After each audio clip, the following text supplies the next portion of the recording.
شادی کے کئی سال بعد ابا اور بھائی اس کے گھر آ رہے تھے۔ وہ بہت خوش تھی۔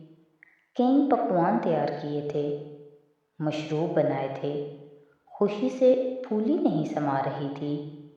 اللہ اللہ کر کے انتظار کی گھڑیاں ختم ہوئیں۔ وہ بڑے شوق سے ان کو ڈرائنگ روم میں لے کر آئی۔ باپ نے اس کے سر پر ہاتھ رکھا، بھائیوں نے بھی حال چال پوچھا۔ وہ جلدی سے ٹھنڈے مشروب لے آئی۔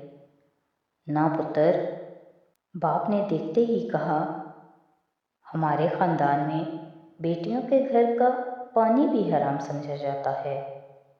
اسے واپس لے جا، ہم تو تجھے دیکھنے آئے تھے، بس اب چلتے ہیں۔"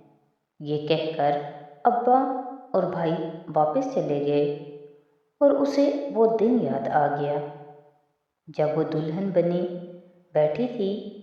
کمرے میں اس کی سہیلیاں خوش گپیوں میں مصروف اسے چھیڑ رہی تھیں کہ ابا اور بھائی آ گئے تھے۔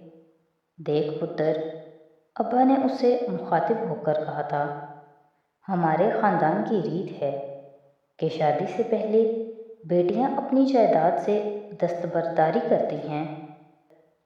لے پتر، تو بھی اس کاغذ پر سائن کر دے۔" اور پھر اس سے دستبرداری کے کاغذات پر دستخط کروا لیے گئے تھے۔ اور اب وہ چپ چاپ کھڑی یہی سوچتی رہ گئی کہ یہ کیسی ریت، کیسا رواج ہے کہ بیٹیوں کے گھر کا پانی تو حرام ہے، مگر ان کی جائیداد کا حصہ ہڑپ کرنا حلال ہے۔